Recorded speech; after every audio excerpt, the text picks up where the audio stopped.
Hello everyone, ಹೇಗಿದ್ದೀರಾ? ಎಲ್ಲರೂ ಚೆನ್ನಾಗಿದ್ದೀರಾ? ಅದೇ ರೀತಿ ನಿಮ್ಮ ಲೈಫ್ನಲ್ಲಿ ಪಾಸಿಟಿವ್ ಆಗಿ ಥಿಂಕ್ ಮಾಡ್ತಾ ಇದ್ದೀರಾ ಅಂದ್ಕೊಂಡಿದ್ದೀನಿ. ನೀವು ಯಾರ ಬಗ್ಗೆ ಥಿಂಕ್ ಮಾಡ್ತಾ ಇದ್ದೀರೋ, ನಿಮ್ಮ ಮನಸ್ಸಿನಲ್ಲಿ ಯಾರಿದ್ದಾರೋ ಅವರನ್ನು ನೆನೆಸ್ಕೊಂಡು ಇಲ್ಲಿ ಸ್ಕ್ರೀನ್ ಮೇಲೆ ಕಾಣಿಸ್ತಾ ಇರೋ ಇಮೇಜಸಲ್ಲಿ ಒಂದು ಇಮೇಜನ್ನು ಪಿಕ್ ಮಾಡ್ಕೊಳ್ಳಿ. ಇದು ಕಲೆಕ್ಟಿವ್ ಟೈಮ್ಲೆಸ್ ಜನರಲ್ ರೀಡಿಂಗ್ ಆಗಿರುತ್ತೆ. ಜನರಲ್ ರೀಡಿಂಗ್ ಆಗಿರೋದ್ರಿಂದ ಜನರಲ್ ರೀತಿಯಲ್ಲಿಯೇ ನೀವು ಇದನ್ನು ಜಡ್ಜ್ ಮಾಡಬೇಕಾಗುತ್ತೆ. ಅಂದರೆ ಎಷ್ಟು ವಿಷಯಗಳು, ಎಷ್ಟು ಎನರ್ಜೀಸ್ಗಳು ನಿಮಗೆ ಮ್ಯಾಚ್ ಆಗುತ್ತೋ ಅಷ್ಟನ್ನು ಮಾತ್ರ ತಗೊಂಡು ಬಾಕಿ ಉಳಿದಿರುವ ವಿಷಯಗಳನ್ನು ಬಿಡಬೇಕಾಗುತ್ತೆ. ಈ ರೀಡಿಂಗಲ್ಲಿ ಬರುವ ಯಾವುದೇ ವಿಷಯಗಳನ್ನಾಗಲಿ ಫೋರ್ಸ್ಫುಲ್ಲಾಗಿ ನಿಮ್ಮ ಮೇಲೆ ಹಾಕ್ಕೊಳ್ಬಾರ್ದು. ಹಾಗಾದರೆ ಈಗ ರೀಡಿಂಗನ್ನು ಶುರು ಮಾಡೋಣ. ಹೆಲೋ ಆಪ್ಷನ್ ನಂಬರ್ 1, ಹೇಗಿದ್ದೀರಾ ಎಲ್ಲರೂ? ನಿಮ್ಮ ಮನಸ್ಸಿನಲ್ಲಿ ಯಾರಿದ್ದಾರೋ, ಯಾರ ಬಗ್ಗೆ ನೀವು ತುಂಬಾ ಯೋಚನೆ ಮಾಡ್ತಾ ಇದ್ದೀರೋ ಅವರ ಹೆಸರನ್ನು ಮನಸಾರೆ 3 ಬಾರಿ ನೆನೆಸ್ಕೊಂಡು ಆ ವ್ಯಕ್ತಿಯನ್ನು ನೀವು ಇಮ್ಯಾಜಿನ್ ಮಾಡಿಕೊಂಡು ಈ ರೀಡಿಂಗನ್ನು ನೋಡೋದಕ್ಕೆ ಶುರು ಮಾಡಿ. ರೀಡಿಂಗನ್ನು ನೋಡಬೇಕಾದ್ರೆ ವಿಡಿಯೋನ ಲೈಕ್ ಮಾಡಿಕೊಡಿ. ಆಗ ನಿಮ್ಮ ಎನರ್ಜಿ ಅನ್ನೋದು ಇಲ್ಲಿ ಸರಿಯಾಗಿ ಕನೆಕ್ಟ್ ಆಗುತ್ತೆ. ಅದೇ ರೀತಿ ಈ ರೀಡಿಂಗ್ ಅನ್ನೋದು ನಿಮಗೆ ಸರಿಯಾಗಿ ರೆಸೊನೇಟ್ ಆಗುತ್ತೆ. ಯಾವ ಪರ್ಸನ್ಗೋಸ್ಕರ ಈ ರೀಡಿಂಗನ್ನು ನೋಡ್ತಾ ಇದ್ದೀರೋ, ಈ ಪರ್ಸನ್ ಹೊರಗಡೆಯಿಂದ ನೋಡಿದ್ರೆ ತುಂಬ ಖುಷಿಯಾಗಿರುವ ರೀತಿ ಆ್ಯಕ್ಟ್ ಮಾಡ್ತಾ ಇದ್ದಾರೆ. ಬೇರೆಯವ್ರು ನೋಡಿದ್ರೆ ಏನು ಅನಿಸುತ್ತೆ ಅಂದರೆ, ಅಯ್ಯೋ ಇವರ ಲೈಫ್ ಸೂಪರ್ ಆಗಿದೆ, ತುಂಬ ಹ್ಯಾಪಿಯಾಗಿದ್ದಾರೆ, ಯಾವುದೇ ಟೆನ್ಷನ್ ಇಲ್ಲ ಅಂತ ಅನ್ನೋ ರೀತಿ ಬಿಹೇವ್ ಮಾಡ್ತಾ ಇದ್ದಾರೆ ಇವರು. ಆದರೆ ಇದು ಪ್ಯೂರ್ ಆಗಿರೋ ಇವರ ಆ್ಯಕ್ಟಿಂಗ್ ಅಂತ ಅನ್ನಿಸ್ತಾ ಇದೆ. ಇವರು ಹಾಕಿರೋದು ಒಂದು ಮಾಸ್ಕ್, ಅದು ಹ್ಯಾಪಿಯಾಗಿರುವ ಮಾಸ್ಕ್ ಅನ್ನೋ ರೀತಿ ಎನರ್ಜಿ ಶೋ ಆಗ್ತಾ ಇದೆ. ಅವರ ಲೈಫ್ನಲ್ಲಿ ಆ್ಯಕ್ಚುಲಿ ಏನು ನಡೀತಾ ಇದೆ ಅಂದರೆ ಅದನ್ನು ಯಾರಿಗೂ ಕೂಡ ಹೇಳ್ತಾ ಇಲ್ಲ. ಅವರು ಯಾರಿಗೂ ಗೊತ್ತಾಗಬಾರ್ದು ಅಂತ ತುಂಬ ಟ್ರೈ ಮಾಡ್ತಾ ಇದ್ದಾರೆ. ಈ ಪರ್ಸನ್ ತುಂಬ ವಿಷಯಗಳನ್ನು ಹೈಡ್ ಮಾಡ್ತಾ ಇದ್ದಾರೆ ಅನ್ನೋ ರೀತಿ ಕಾಣಿಸ್ತಾ ಇದೆ. ಅವರ ಫೀಲಿಂಗ್ಸ್ಗಳನ್ನು ಹೈಡ್ ಮಾಡ್ಕೊಳ್ತಾ ಇದ್ದಾರೆ. ಅವರ ಮನಸ್ಸಿನಲ್ಲಿ ಯಾವ ಪೇಯ್ನ್ ಇದೆ ಅದನ್ನು ಹೈಡ್ ಮಾಡ್ಕೊಳ್ತಾ ಇದ್ದಾರೆ. ಅವ್ರಿಗೇನು ಕನ್ಫ್ಯೂಷನ್ ಆಗ್ತಾ ಇದೆ ಎಲ್ಲವನ್ನ ಅವರ ಮನಸ್ಸಿನ ಒಳಗಡೆ ಮುಚ್ಚಿಟ್ಕೊಂಡಿದ್ದಾರೆ. ಅವರು ಖುಷಿಯಾಗಿಲ್ಲ ಅಂತ ಗೊತ್ತಿದ್ರು ನಾನು ಹ್ಯಾಪಿ ಅನ್ನೋ ರೀತಿ ನಾಟಕ ಆಡ್ತಾ ಇದ್ದಾರೆ, ಡ್ರಾಮಾ ಆಡ್ತಾ ಇದ್ದಾರೆ. ಇವರನ್ನು ನೀವು ಕೂಡ ನೋಡಿ ಅಂದ್ಕೊಂಡಿರ್ಬೋದು, ಇವರು ಓಕೆ ಆಗಿದ್ದಾರೆ, ಇವ್ರಿಗೆ ಏನೂ ಪ್ರಾಬ್ಲಮ್ ಇಲ್ಲ ಅಂತ ಅನ್ಕೋಬೇಕು ಅನ್ನೋದು ಇವರ ಇಂಟೆನ್ಷನ್. ಅಂದರೆ ನೀವು ನೋಡಿದ್ರೆ ಇವರನ್ನು ಅನ್ಕೋಬೇಕು ನೀವು, ಯಾವುದೇ ಪ್ರಾಬ್ಲಮ್ ಈ ಪರ್ಸನ್ಗೆ ಇಲ್ಲ. ಆ ರೀತಿ ಇವರ ಬಿಹೇವಿಯರ್ ಇದೆ. ಅವರು ಬೇರೆಯವರ ಮುಂದೆ ಸ್ಟ್ರಾಂಗ್ ಆಗಿ ಕಾಣಬೇಕು ಅಂತ ಇಷ್ಟಪಡ್ತಾ ಇದ್ದಾರೆ ಈ ವ್ಯಕ್ತಿ. ಬಟ್ ಈ ಪರ್ಸನ್ನ ಎನರ್ಜಿ ಅಕಾರ್ಡಿಂಗ್ ನೋಡೋದಾದರೆ ತುಂಬ ಕನ್ಫ್ಯೂಷನ್ ಇದ್ದಾರೆ. ಅವರ ಹೃದಯ ಒಂದು ಹೇಳ್ತಾ ಇದೆ, ಅವರ ಮೈಂಡ್ ಇನ್ನೊಂದು ಹೇಳ್ತಾ ಇದೆ. ನಾನು ಸರಿ ದಾರಿಲಿ ಇದ್ದೀನಾ, ನಾನು ತಪ್ಪು ಮಾಡ್ತಾ ಇದ್ದೀನಾ, ಮುಂದೆ ಏನು ಮಾಡಬೇಕು, ನಾನು ಹಿಂದೆ ಹೋಗಬೇಕಾ ಮುಂದೆ ಹೋಗಬೇಕಾ, ಇದೇ ಕನ್ಫ್ಯೂಷನ್ ಇವರನ್ನು ಒಳಗೊಳಗಡೆ ಕಾಡ್ತಾ ಇದೆ. ಕೆಲವೊಮ್ಮೆ ಇವ್ರಿಗೆ ಅರ್ಥ ಆಗ್ತಾ ಇಲ್ಲ ಮುಂದೆ ಏನು ಮಾಡೋದು ಅಂತ. ಬಟ್ ಈ ಪರ್ಸನ್ ಯಾವುದೋ ಒಂದು ಸಿಚುವೇಶನಿಂದ ಓಡ್ ಹೋಗ್ತಾ ಇದ್ದಾರೆ ಅನ್ನೋ ರೀತಿ ಕಾಣಿಸ್ತಾ ಇದೆ. ಅದು ರಿಲೇಷನ್ಶಿಪ್ ಪ್ರಾಬ್ಲಮ್ ಆಗಿರಬಹುದು, ಫ್ಯಾಮಿಲಿಯ ಇಶ್ಯೂ ಆಗಿರಬಹುದು, ಕೆರಿಯರ್ ಟೆನ್ಷನ್ ಆಗಿರಬಹುದು, ಅಥವಾ ನಿಮ್ಮ ಜೊತೆ ರಿಲೇಟೆಡ್ ಆಗಿರುವ ಪೇಯ್ನ್ ಕೂಡ ಆಗಿರಬಹುದು. ಆ ಸಿಚುವೇಶನ್ ಟಫ್ ಆಗಿರಬಹುದು. ಅವ್ರಿಗೆ ಫೇಸ್ ಮಾಡುವಂಥ ಸ್ಟ್ರೆಂತ್ ಈಗ ಅವ್ರಿಗೆ ಇಲ್ಲ ಅಂತ ಅನ್ನಿಸ್ತಾ ಇದೆ. ಅದರಿಂದ ಅವಾಯ್ಡ್ ಮಾಡ್ತಾ ಇದ್ದಾರೆ, ಡಿಸ್ಟೆನ್ಸ್ ಕ್ರಿಯೇಟ್ ಮಾಡ್ಕೊಂಡಿದ್ದಾರೆ ಅನ್ನೋ ರೀತಿ ಕೂಡ ಅನ್ನಿಸ್ತಾ ಇದೆ. ನಿಮ್ಮಿಬ್ಬರ ರಿಲೇಷನ್ಶಿಪ್ಪಲ್ಲಿ ಈ ಪರ್ಸನ್ ಮಾಡಿರುವ ಯಾವುದೋ ಒಂದು ಮಿಸ್ಟೇಕಿಂದ, ಯಾವುದೋ ಒಂದು ಸಿಚುವೇಶನ್ನಿಂದ ನಿಮ್ಮಿಬ್ಬರ ನಡುವೆ ಡಿಸ್ಟೆನ್ಸ್ ಅನ್ನೋದು ಕ್ರಿಯೇಟ್ ಆಗಿರಬಹುದು, ಪ್ರಾಬ್ಲಮ್ ಅನ್ನೋದು ಬಂದಿರಬಹುದು.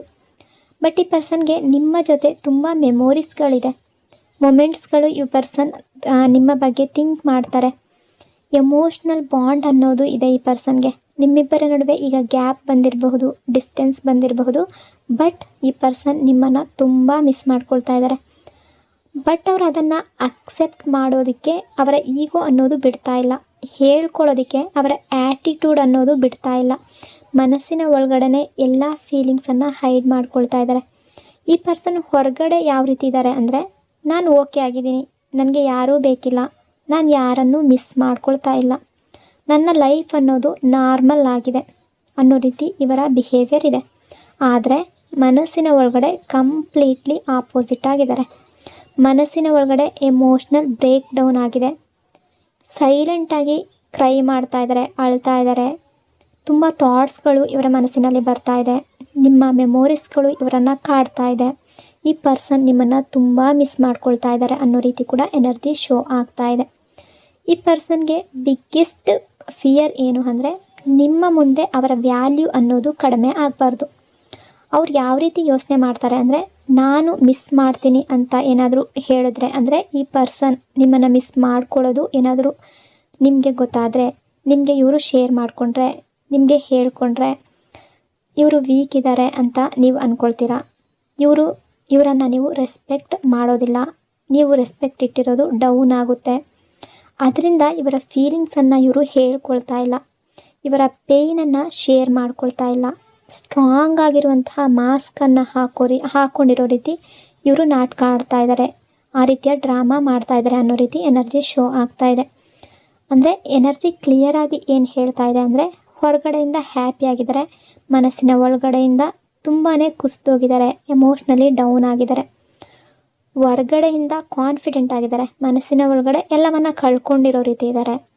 ಹೊರಗಡೆಯಿಂದ ತುಂಬ ಆ್ಯಟಿಟ್ಯೂಡ್ ಇದೆ, ಒಳಗಡೆಯಿಂದ ಎಮೋಷ್ನಲಿ ತುಂಬ ಡೌನ್ ಆಗಿರೋ ರೀತಿ ಫೀಲ್ ಆಗ್ತಾ ಇದ್ದಾರೆ ಅನ್ನೋ ರೀತಿ ಎನರ್ಜಿ ಶೋ ಆಗ್ತಾ ಇದೆ. ಈ ಪರ್ಸನ್ನ ಲೈಫ್ನಲ್ಲಿ, ಈ ಪರ್ಸನ್ನ ಮನಸ್ಸಿನಲ್ಲಿ ನಿಮ್ಮ ಬಗ್ಗೆ ತುಂಬ ಇಂಪಾರ್ಟೆನ್ಸ್ ಅನ್ನೋದು ಇದೆ.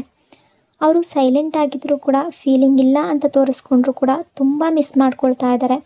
ಅವರ ಈಗೋ ಅನ್ನೋದು ಅಡ್ಡ ಬರ್ತಾ ಇರ್ಬೋದು, ಅಥವಾ ಸ್ವಲ್ಪ ಆ್ಯಟಿಟ್ಯೂಡ್ ಇರ್ಬೋದು, ಅಥವಾ ಯಾವುದೋ ಒಂದು ವಿಷಯದ ಬಗ್ಗೆ ನಿಮ್ಮ ಬಗ್ಗೆ ಸಿಟ್ಟು ಮಾಡ್ಕೊಂಡಿರಬಹುದು. ಬಟ್ ಈ ಪರ್ಸನ್ ನಿಮ್ಮ ಬಗ್ಗೆ ತುಂಬ ಯೋಚನೆಗಳು ಅವರ ಮನಸ್ಸನ್ನು ಕಾಡ್ತಾ ಇದೆ. ಆ ರೀತಿಯ ಎನರ್ಜಿ ತುಂಬ ಶೋ ಆಗ್ತಾ ಇದೆ. ಈ ಪರ್ಸನ್ ನಿಮ್ಮ ನೆನಪಿನಿಂದ ಈ ಪರ್ಸನ್ಗೆ ಹೊರಗಡೆ ಬರೋದಕ್ಕೆ ಆಗ್ತಾ ಇಲ್ಲ. ನಿಮ್ಮ ನೆನಪು ಅನ್ನೋದು ತುಂಬ ಕಾಡ್ತಾ ಇದೆ. ಇವರ ಫೀಲಿಂಗ್ಸನ್ನು ಕನ್ಫೆಸ್ ಮಾಡಿಕೊಂಡ್ರೆ, ಅಥವಾ ನಿಮ್ಮ ಹತ್ರ ಹೇಳ್ಕೊಂಡ್ರೆ, ಅಥವಾ ಬೇರೆಯವ್ರ ಹತ್ರ ಶೋ ಮಾಡಿಕೊಂಡ್ರೆ, ಅಥವಾ ನಿಮ್ಮ ಹತ್ರ ಇವರ ಫೀಲಿಂಗ್ಸನ್ನು ಶೋ ಮಾಡಿಕೊಂಡ್ರೆ, ನಿಮ್ಮನ್ನು ಬಿಟ್ಟು ಇರೋದಕ್ಕೆ ಆಗೋದಿಲ್ಲ ಅಂತ ನಿಮ್ಮ ಹತ್ರ ಹೇಳ್ಕೊಂಡ್ರೆ, ನೀವು ಇವರ ಬಗ್ಗೆ ಏನು ಅಂದ್ಕೊಳ್ತೀರೋ, ಅಂದರೆ ಇವರ ರೆಸ್ಪೆಕ್ಟ್ ಕಡಿಮೆ ಆಗುತ್ತೇನೋ ಅನ್ನೋ ರೀತಿ ಇವ್ರು ಥಿಂಕ್ ಮಾಡ್ತಾ ಇದ್ದಾರೆ. ಇವರ ಈಗೋ ಅನ್ನೋದು ಅಡ್ಡ ಬರ್ತಾ ಇದೆ, ಇವರ ವ್ಯಾಲ್ಯೂ ಎಲ್ಲಿ ಡೌನ್ ಆಗುತ್ತೆ ಅನ್ನೋ ರೀತಿ ಥಿಂಕ್ ಮಾಡ್ತಾ ಇದ್ದಾರೆ. ಇವರ ಮನಸ್ಸಿನಲ್ಲಿ ತುಂಬ ಫೀಲಿಂಗ್ಸ್ಗಳಿದೆ, ನಿಮ್ಮ ಬಗ್ಗೆ ತುಂಬ ಯೋಚನೆ ಮಾಡ್ತಾರೆ. ನೀವು ಇಲ್ದಲೇ ಇರೋದಕ್ಕೆ ಕಷ್ಟ ಆಗ್ತಾ ಇದೆ ಅನ್ನೋ ರೀತಿ ಇವರು ಥಿಂಕ್ ಮಾಡ್ತಾ ಇದ್ದಾರೆ. ಇವರ ಎನರ್ಜಿ ಅಕಾರ್ಡಿಂಗ್ ನೋಡೋದಾದರೆ, ನಿಮ್ಮ ಎದುರಿಗೆ ಒಂಥರ ಇದ್ದಾರೆ, ಅಂದರೆ ಬೇರೆಯವ್ರ ಎದುರಿಗೆ ಒಂಥರ ಇರ್ತಾರೆ. ಮನಸ್ಸಿನ ಒಳಗಡೆಯಿಂದ ತುಂಬ ಎಮೋಷ್ನಲಿ ಡೌನ್ ಆಗಿದ್ದಾರೆ, ಹೊರಗಡೆಯಿಂದ ಖುಷಿಯಾಗಿದ್ದಾರೆ, ಬಟ್ ಒಳಗಡೆಯಿಂದ ಡೌನ್ ಆಗ್ತಾ ಇದ್ದಾರೆ ಅನ್ನೋ ರೀತಿ ಎನರ್ಜಿ ಕ್ಲಿಯರ್ ಆಗಿ ಕಾಣಿಸ್ತಾ ಇದೆ. ಸೊ ಇಷ್ಟೆಲ್ಲ ವಿಷಯಗಳು ಈ ಪರ್ಸನ್ನ ಎನರ್ಜಿ ಅಕಾರ್ಡಿಂಗ್ ಇಲ್ಲಿ ರಿಫ್ಲೆಕ್ಟ್ ಆಗ್ತಾ ಇದೆ. ಐ ಹೋಪ್ ಈ ರೀಡಿಂಗ್ ನಿಮಗೆ ರೆಸನೇಟ್ ಆಗಿದೆ ಅಂದ್ಕೊಂಡಿದ್ದೀನಿ. ರೆಸನೇಟ್ ಆಗಿದ್ದರೆ ಕಮೆಂಟ್ನಲ್ಲಿ ಕ್ಲೈಮ್ ಮಾಡ್ಕೊಳ್ಳಿ. ಅದೇ ರೀತಿ ವಿಡಿಯೋನ ಲೈಕ್ ಮತ್ತು ಶೇರ್ ಮಾಡೋದ್ರ ಜೊತೆಗೆ ವಿಡಿಯೋನ ಹೈಪ್ ಕೂಡ ಮಾಡಿ. ಈ ಚಾನಲ್ನ ಫಸ್ಟ್ ಟೈಮ್ ವಿಸಿಟ್ ಮಾಡಿದರೆ ಸಬ್ಸ್ಕ್ರೈಬ್ ಮಾಡ್ಕೊಳ್ಳಿ. Thank you so much. Hello, option number 2. ಹೇಗಿದ್ದೀರಾ ಎಲ್ಲರೂ? ನಿಮ್ಮ ಮನಸ್ಸಿನಲ್ಲಿ ಯಾವ ವ್ಯಕ್ತಿ ಇದ್ದಾರೋ, ನೀವು ಯಾವಾಗಲೂ ಯಾರ ಬಗ್ಗೆ ಥಿಂಕ್ ಮಾಡ್ತಾ ಇದ್ದೀರೋ, ಆ ವ್ಯಕ್ತಿಯ ಹೆಸರನ್ನು ಮನಸ್ಸಾರೆ 3 ಬಾರಿ ನೆನೆಸ್ಕೊಂಡು ಆ ವ್ಯಕ್ತಿಯನ್ನು ಇಮ್ಯಾಜಿನ್ ಮಾಡಿಕೊಂಡು ಈ ರೀಡಿಂಗನ್ನು ನೋಡೋದಕ್ಕೆ ಶುರು ಮಾಡಿ. ರೀಡಿಂಗನ್ನು ನೋಡಬೇಕಾದ್ರೆ ವಿಡಿಯೋನ ಲೈಕ್ ಮಾಡ್ಕೊಳ್ಳಿ, ಆಗ ನಿಮ್ಮ ಎನರ್ಜಿ ಅನ್ನೋದು ಇಲ್ಲಿ ಸರಿಯಾಗಿ ಕನೆಕ್ಟ್ ಆಗುತ್ತೆ. ಅದೇ ರೀತಿ ಈ ರೀಡಿಂಗ್ ಅನ್ನೋದು ನಿಮಗೆ ಸರಿಯಾಗಿ ರೆಸನೇಟ್ ಆಗುತ್ತೆ. ಯಾವ ಪರ್ಸನ್ಗೋಸ್ಕರ ಈ ರೀಡಿಂಗನ್ನು ನೋಡ್ತಾ ಇದ್ದೀರೋ, ಈ ಪರ್ಸನ್ನ ಎನರ್ಜಿ ಅಕಾರ್ಡಿಂಗ್ ನೋಡೋದಾದರೆ, ಈ ಪರ್ಸನ್ನ ಎನರ್ಜಿ ತುಂಬ ಬ್ಯಾಲೆನ್ಸ್ಡ್ ಆಗಿ ಕಾಣಿಸ್ತಾ ಇದೆ. ಅಂದರೆ ತುಂಬ ಜಾಸ್ತಿ ಖುಷಿಯಾಗಿದ್ದಾರೆ ಅಂತಲೂ ಹೇಳೋಕ್ಕಾಗ್ತಾ ಇಲ್ಲ, ತುಂಬ ಜಾಸ್ತಿ ದುಃಖದಲ್ಲಿದ್ದಾರೆ ಅಂತಲೂ ಹೇಳೋಕ್ಕಾಗಲ್ಲ. ಒಂದು ಮೀಡಿಯಮ್ ಲೆವೆಲ್ ಎನರ್ಜಿಯಲ್ಲಿ ಕಾಣಿಸ್ತಾ ಇದ್ದಾರೆ. ಇವರು ಎಮೋಷ್ನಲಿ ಎಕ್ಸ್ಟ್ರೀಮ್ನಲ್ಲಿ ಇಲ್ಲ, ಖುಷಿ ದುಃಖ ಎರಡರ ಮಧ್ಯೆ ಇರುವಂಥ ಸ್ಥಿತಿ, ಮೀಡಿಯಮಲ್ಲಿದ್ದಾರೆ. ಇವರ ಲೈಫ್ ಒಂದು ನಾರ್ಮಲ್ ಫ್ಲೋನಲ್ಲಿ ನಡೀತಾ ಇದೆ. ತುಂಬ ಡ್ರಾಮಾ ಅನ್ನೋದು ಇಲ್ಲ, ತುಂಬ ಬ್ರೇಕ್ ಡೌನ್ ಅನ್ನೋದು ಇಲ್ಲ. ಇವ್ರ ಲೈಫ್ ಒಂದು ರೀತಿ ಚೆನ್ನಾಗೇ ನಡೀತಾ ಇದೆ ಅನ್ನೋ ರೀತಿ ಎನರ್ಜಿ ಶೋ ಆಗ್ತಾ ಇದೆ. ಬಟ್ ಈ ಪರ್ಸನ್ ನಿಮ್ಮ ಬಗ್ಗೆ ಥಿಂಕ್ ಮಾಡ್ತಾ ಇಲ್ಲ ಅಂತಲ್ಲ, ಆದರೆ ದಿನವಿಡೀ ನಿಮ್ಮ ನೆನಪಲ್ಲೇ ಮುಳುಗು ಹೋಗಿದ್ದಾರೆ ಅಂತಾನೂ ಇಲ್ಲ. ನಿಮ್ಮ ಪ್ರೆಸೆನ್ಸ್ ಇವರ ಲೈಫ್ನಲ್ಲಿ ಇಂಪಾರ್ಟೆಂಟ್ ಇದೆ. ನೀವಿಲ್ಲದೆ ಇವರಿಗೆ ಇರೋದು ಕಷ್ಟ, ನೀವಿಲ್ಲದೆ ಲೈಫ್ ಇಮ್ಯಾಜಿನ್ ಮಾಡೋಕ್ಕೆ ಆಗಲ್ಲ ಅನ್ನೋ ರೀತಿ ಏನೂ ಕಾಣಿಸ್ತಾ ಇಲ್ಲ. ನಿಮ್ಮ ನೆನಪೇ ಆಗ್ತಾ ಇಲ್ಲ ಅಂತ ಹೇಳೋಕ್ಕೂ ಆಗೋದಿಲ್ಲ. ಅಂದರೆ ಕೆಲವೊಮ್ಮೆ ನೀವು ಮಾತಾಡಿದ ಮಾತುಗಳಾಗಿರ್ಬೋದು, ನಿಮ್ಮ ವಾಯ್ಸ್, ನಿಮ್ಮ ಜೊತೆ ಕಳೆದ ಸಮಯ, ನಿಮ್ಮ ಸ್ಮೈಲ್, ಹಳೆಯ ಮೆಮೊರೀಸ್ಗಳು, ಇವೆಲ್ಲ ಸಡನ್ನಾಗಿ ಇವರ ಮನಸ್ಸಿಗೆ ಬರುತ್ತೆ. ಆಗ ನಿಮ್ಮ ನೆನಪು ಖಂಡಿತ ಇವರಿಗೆ ಆಗುತ್ತೆ. ಬಟ್ ನಾನು ಇವರನ್ನು ತುಂಬ ಮಿಸ್ ಮಾಡ್ತೀನಿ ಅಂತ ಡೈಲಿ ಸಫರ್ ಮಾಡ್ತಾ ಇಲ್ಲ ಈ ಪರ್ಸನ್. ಎನರ್ಜಿಯ ಪ್ರಕಾರ ಹೇಳೋದಾದರೆ, ಈ ಪರ್ಸನ್ ನಿಮ್ಮ ನೆನಪಲ್ಲೇ ಸ್ಟಕ್ ಆಗಿಲ್ಲ. ಲೈಫ್ನಲ್ಲಿ ಅಪ್ಸ್ ಆ್ಯಂಡ್ ಡೌನ್ಸ್ ಇದ್ದರೂ ಫಾರ್ವರ್ಡ್ ಆಗ್ತಾ ಇದ್ದಾರೆ. ನೀವಿಲ್ದಲೇ ಲೈಫ್ ಕಂಪ್ಲೀಟ್ ಆಗಲ್ಲ ಅನ್ನೋ ಟ್ರುತ್ ಇದೆ, ಆದರೆ ಅದನ್ನು ವೀಕ್ನೆಸ್ ಆಗಿ ಈ ಪರ್ಸನ್ ಮಾಡ್ಕೊಂಡಿಲ್ಲ.